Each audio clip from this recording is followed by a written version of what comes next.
नमस्कार दोस्तों, कैसे हो आप सभी। उम्मीद करता हूँ बहुत अच्छे होंगे और मैं आपका अपना दोस्त अजय भार्गव आप सभी का स्वागत करता हूँ।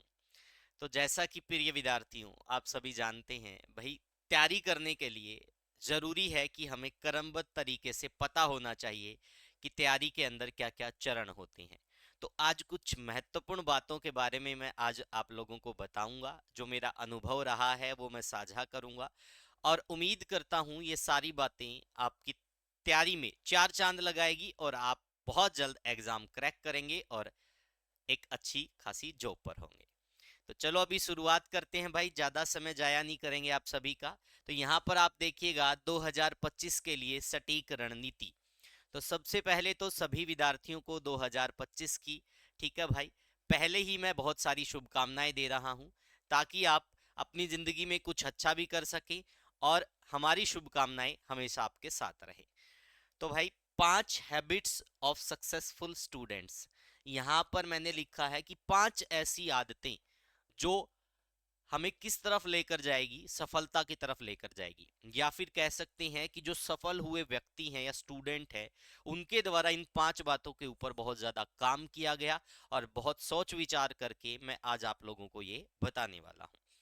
तो यहाँ पर आप देखेंगे इसमें क्या होता है भाई, जब आप तैयारी करना शुरू करते हो तो बहुत बार हमारे सामने काफी सारी चुनौतियां आती हैं। कैसे तैयारी करेंगे, किस एग्जाम के लिए तैयारी करेंगे, कंटेंट कहाँ से अच्छा पढ़ें, क्या कुछ चीजें रहेंगी, पेपर किस प्रकार से कंडक्ट होते हैं, क्या पेपर में आता है। जिज्ञासाएं बहुत होती हैं लेकिन कोई रणनीति नहीं होती। तो आज उस रणनीति के बारे में मैं आप लोगों को बताऊंगा। बड़े ध्यान से सुनिएगा। अगर आप इन रणनीतियों के ऊपर या फिर इन चरणों के ऊपर या फिर इन सफलता के 5 मूल मंत्रों को फॉलो करते हैं तो यकीन मानिएगा सफलता आपको सुनिश्चित ही मिल जाएगी भाई। ठीक है, तो चलो अभी शुरुआत करते हैं भाई। तो सबसे पहले हम देखेंगे ट्रस्ट। यहां पर एक बात लिखी गई है, विश्वास। तो बहुत सारे बच्चे ये समझ रहे होंगे कि ये विश्वास क्या है। तो विश्वास सबसे पहले जरूरी है अपने अंदर जागृत करना कि भाई मैं ये कर सकता हूं। अगर आप कोई भी एग्जाम की प्रिपरेशन कर रहे हो, तैयारी कर रहे हो, तो सबसे पहले जरूरी है अपने अंदर विश्वास लेकर आना।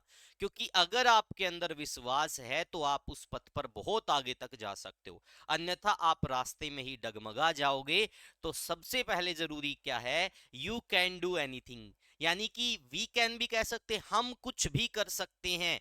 आप में वो अक्षमता है, वो क्षमता है कि आप कुछ भी कर सकते हो। तो यकीन मानिएगा एसएससी हो, एचएसएससी हो, रेलवे हो या फिर और कोई स्टेट पीसीएस के एग्जाम हो, आप कुछ भी कर सकते हैं। भगवान ने आपको दिमाग दिया है, बस उसका प्रयोग कीजिएगा और सही रास्ते पर चलिएगा, आप कुछ भी कर सकते हैं।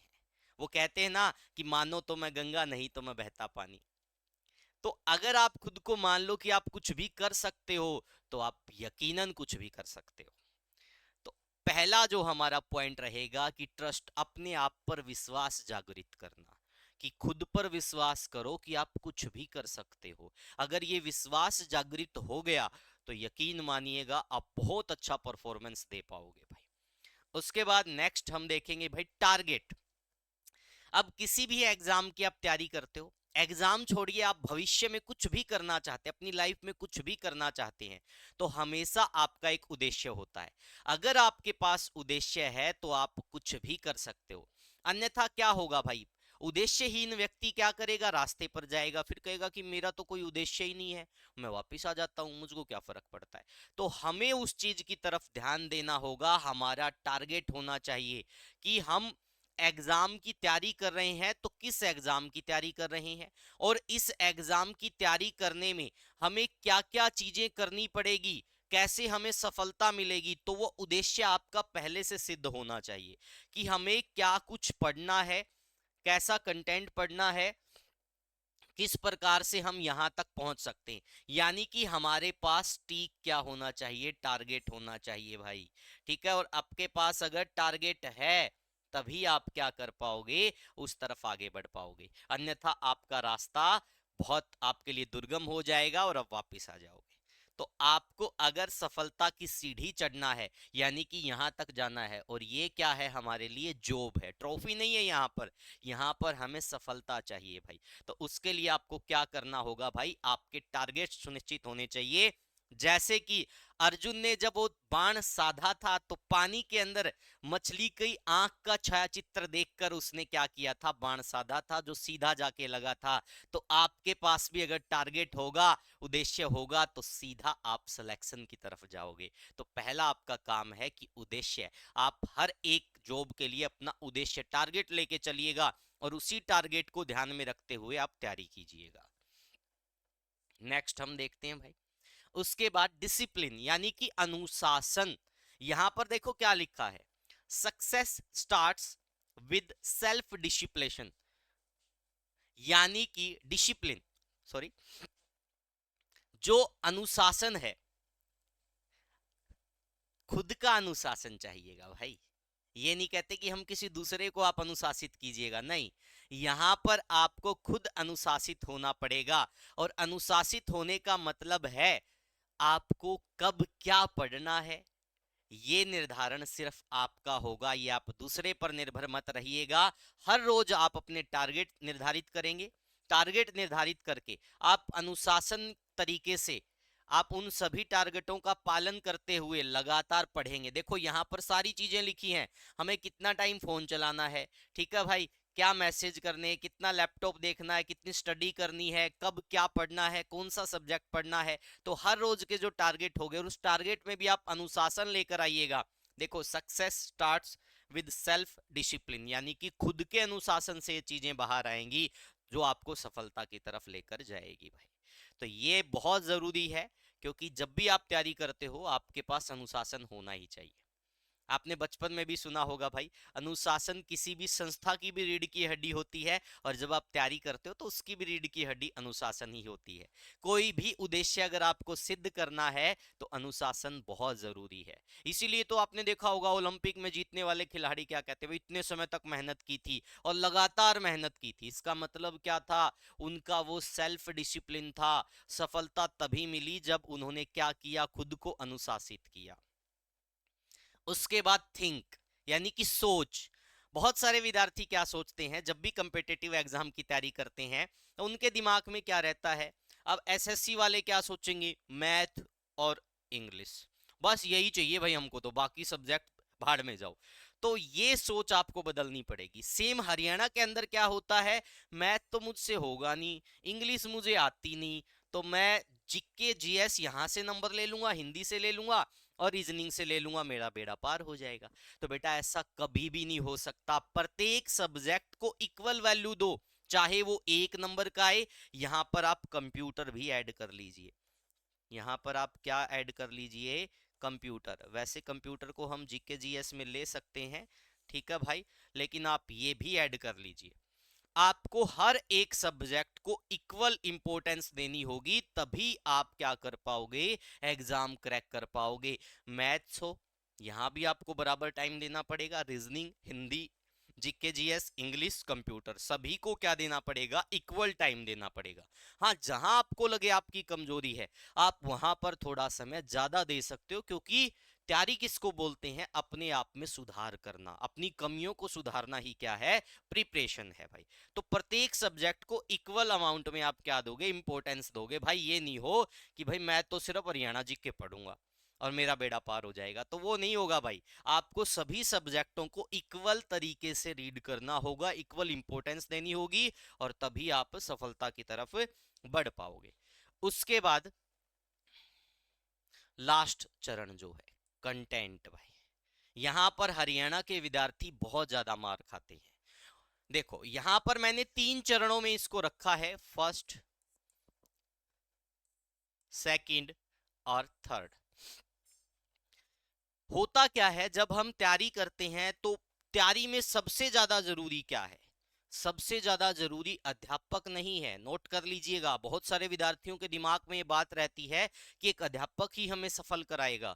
अध्यापक आपके सहायक के रूप में कार्य करता है।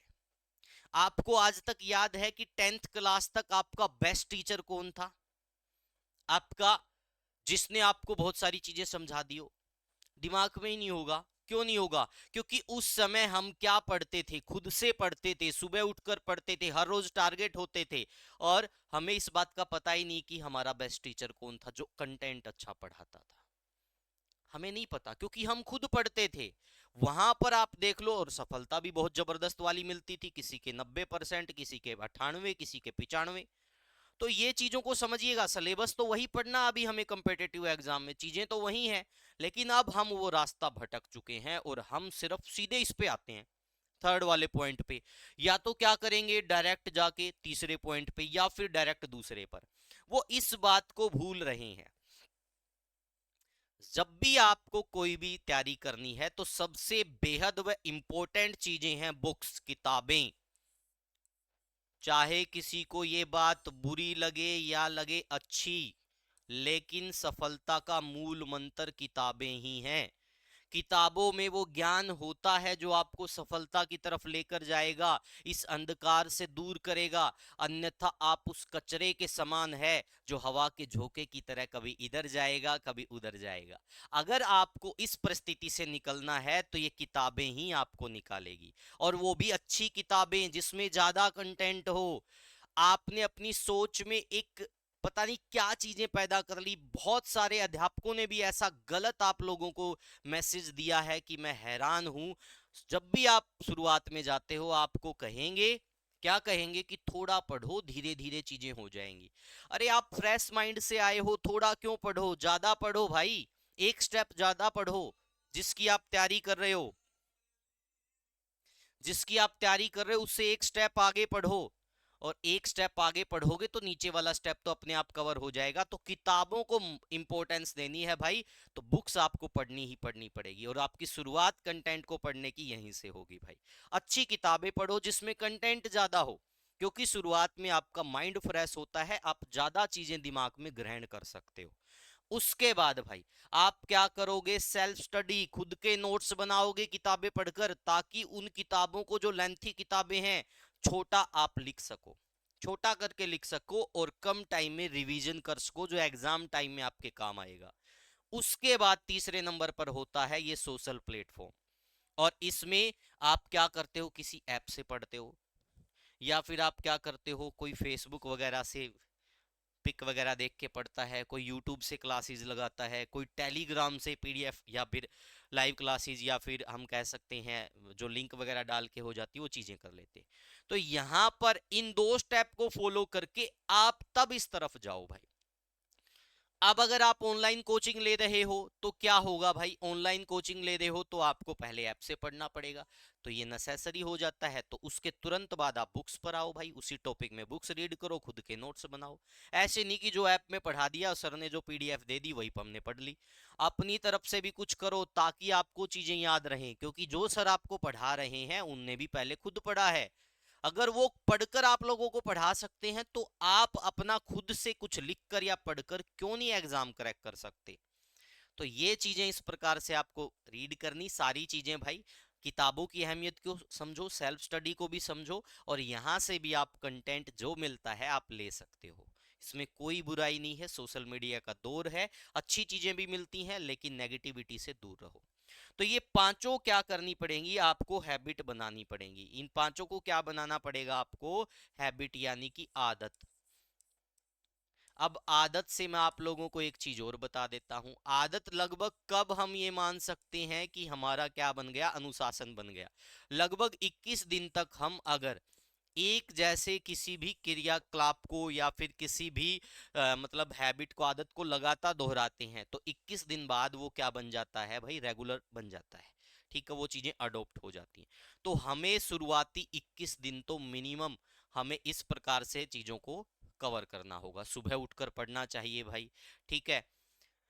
बहुत अच्छे से अगर तैयारी करनी है तो डेली के टारगेट डिसाइड करो, अच्छे से अच्छी अच्छी किताबें पढ़ो, कंटेंट ज़्यादा पढ़ो, ठीक है। फिर उसके बाद उसी टॉपिक्स की यूट्यूब के ऊपर वीडियोस देखो, डिफरेंट डिफरेंट टीचर्स की देखो वीडियो, कोई दिक्कत नहीं है उसमें। कुछ नई चीज़ निकल कर आती, किसी को पक्का कंफर्म करना है, खाली टाइम में यूट्यूब पे वीडियो देख लो। अब वेब सीरीज देखने से अच्छा, और ये आजकल के जो इंस्टाग्राम पे जो अश्लील बातें चलती हैं उनको देखने से अच्छा, तो भाई आपने जो टॉपिक पढ़ा है, किसी भी सफर में जा रहे हो उसकी आप उसी टॉपिक की आप क्लास देख लो। तो आप इन चीज़ों को फॉलो करो, ये 2025 में अगर आप ऐसा करते हो तो यकीन मानिएगा ये साल आपका खाली नहीं जाएगा, आपके घर में खुशियां भी आएंगी और आप सफलता भी प्राप्त करोगे। तो आज के लिए इतना ही। अगर आपको ये बातें अच्छी लगी तो आप ज़रूर यूट्यूब चैनल को हमारे सब्सक्राइब कीजिएगा। तो आज के लिए इतना ही, मिलते हैं अगली कक्षा में बहुत जल्द। धन्यवाद, thank you, take care, bye bye.